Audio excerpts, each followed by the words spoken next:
स्वागत है आपका हमारी YouTube चैनल VS क्रिएशन में। दोस्तों, आज हम आपको उत्तर प्रदेश के सुल्तानपुर जनपद की एक प्रमुख रियासत और उसके ऐतिहासिक किले के भ्रमण पर ले चलते हैं। वैसे तो ऐतिहासिक दृष्टि से जनपद सुल्तानपुर का अतीत अत्यंत गौरवशाली और महिमा मंडित रहा है। पुरातात्विक, ऐतिहासिक, सांस्कृतिक, भौगोलिक तथा औद्योगिक दृष्टि से सुल्तानपुर का अपना विशिष्ट स्थान है। इतिहास के पन्नों में यहाँ की रियासतों में हसनपुर, नानेमऊ कोट, कुड़वार तथा दियरा जैसी रियासतों का नाम दर्ज है। इन्हीं रियासतों में से दियरा रियासत के किले के भ्रमण पर हम चल रहे हैं। यह किला सुल्तानपुर शहर से लगभग 28 किलोमीटर की दूरी पर स्थित है। यह किला सुल्तानपुर के प्राचीनतम किलों में से एक है, जो कि गोमती नदी के किनारे स्थित है। हम लोग किले के छोटे गेट से अंदर प्रवेश करते हैं, जहां से किले की भव्यता को देखा जा सकता है। किले के सामने एक ऊंचा चबूतरा बना है, जिसके मध्य में विशाल फव्वारा लगा है। चबूतरे के पत्थरों पर विश्व का मानचित्र बना हुआ है, जिसमें विश्व के विभिन्न स्थलीय व जलीय क्षेत्रों को अंकित किया गया है।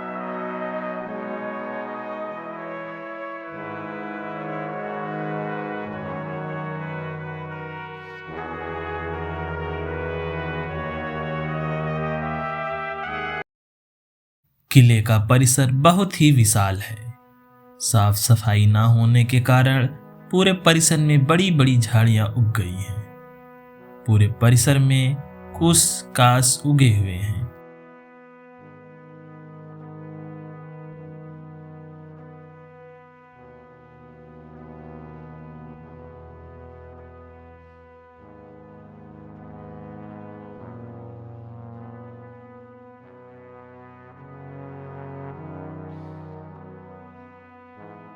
किले की बाहरी दीवारों में की गई नक्काशी देखते ही बनती है।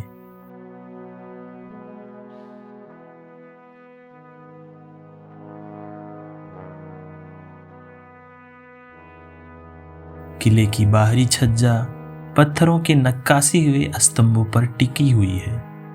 इन स्तंभों पर विभिन्न आकृतियां उकेरी गई हैं।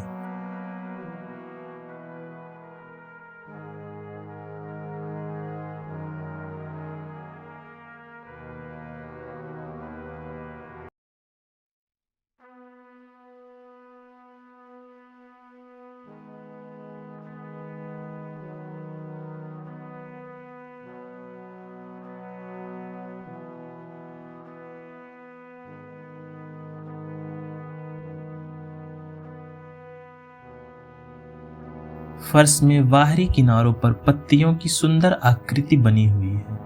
सीढ़ियों से चढ़कर हम किले के अंदर प्रवेश करते। किले की छत लोहे के गाटरों और पत्थर की पट्टियों से बना हुआ है।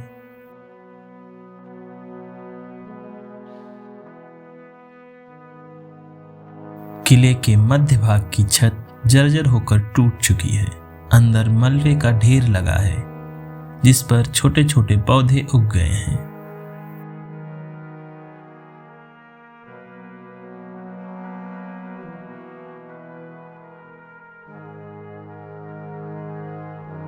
दीवालों पर चारों तरफ सुंदर कलाकृतियां बनी हुई हैं।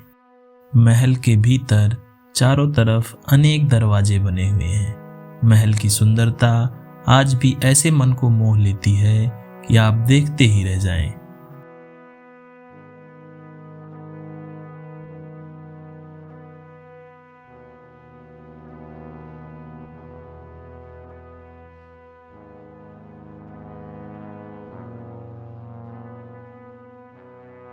अब हम महल के दूसरे तल पर आते हैं, जो कि बहुत ही विस्तृत और खतरनाक भी है।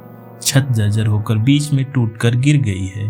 हर कदम पर खतरा हो सकता है।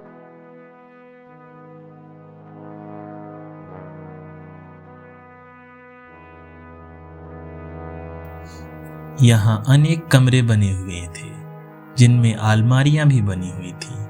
ऐसा प्रतीत होता है कि सभी दरवाजों में लकड़ी के फ्रेम लगे थे, जिन्हें अब निकाल लिया गया है।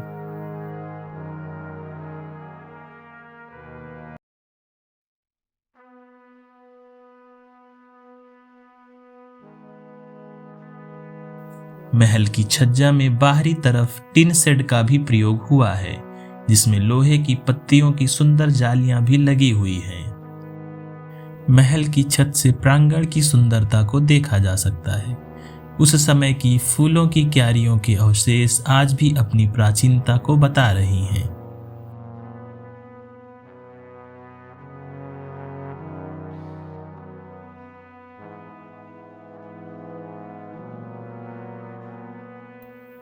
महल की छत पर भी बड़ी बड़ी झाड़ियां उग गई हैं। महल के पूर्व और दक्षिणी कोने पर रसोई घर का धुआं निकलने के लिए चिमनी बनी हुई है।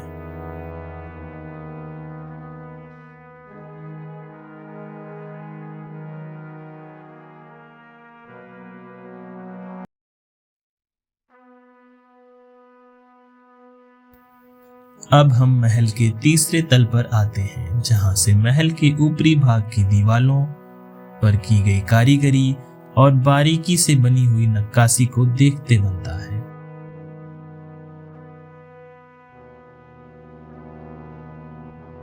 महल में अनेक सीढ़ियां बनी हुई हैं। हर भाग में सीढ़ियां ही हैं। कुछ सीढ़ियां खुली हुई हैं, जो कि खतरनाक भी हैं।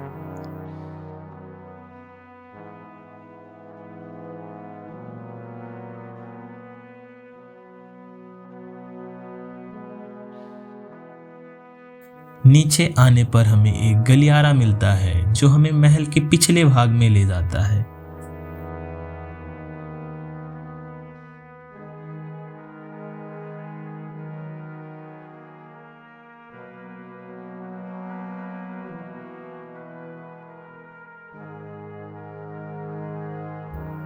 महल का पिछला हिस्सा बहुत ही जर्जर हो गया है।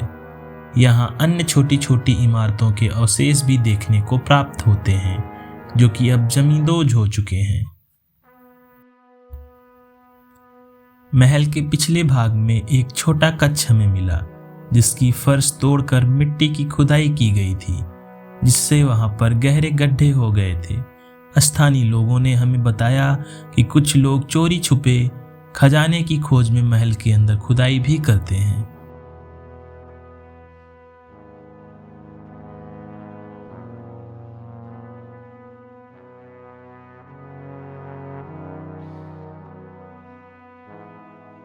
महल की मोटी दीवारें भी अब जर्जर होकर गिर रही हैं।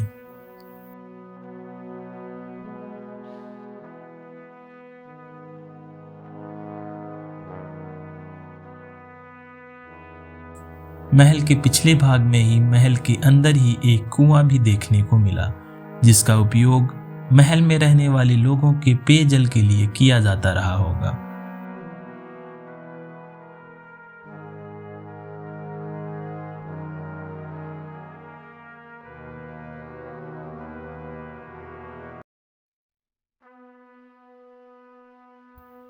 यहीं पर हमें एक ऐसी सीढ़ी मिलती है जो हमें महल के सबसे ऊपरी भाग पर ले जाती है, जहां से आप पूरे क्षेत्र को देख सकते हैं। यहां से दिखने वाला प्रकृति का मनोरम दृश्य आपको मोहित कर लेगा।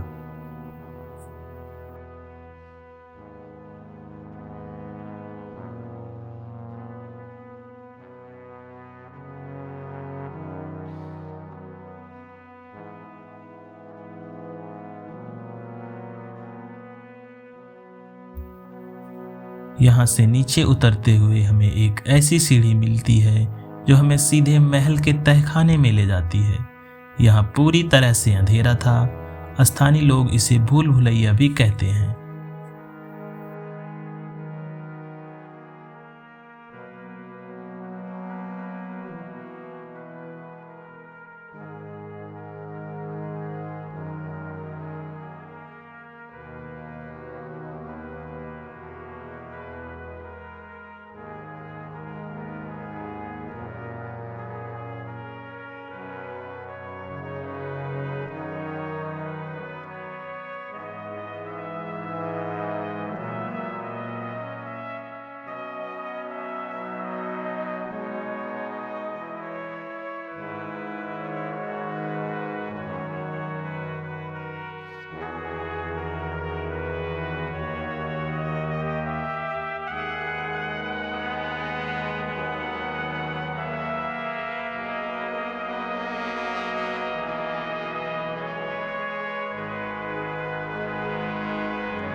महल में काफ़ी समय गुजारने के बाद अब हम लोग यहाँ से निकलने वाले हैं। आज दियरा रियासत के महल का भ्रमण बहुत ही रोमांचक रहा।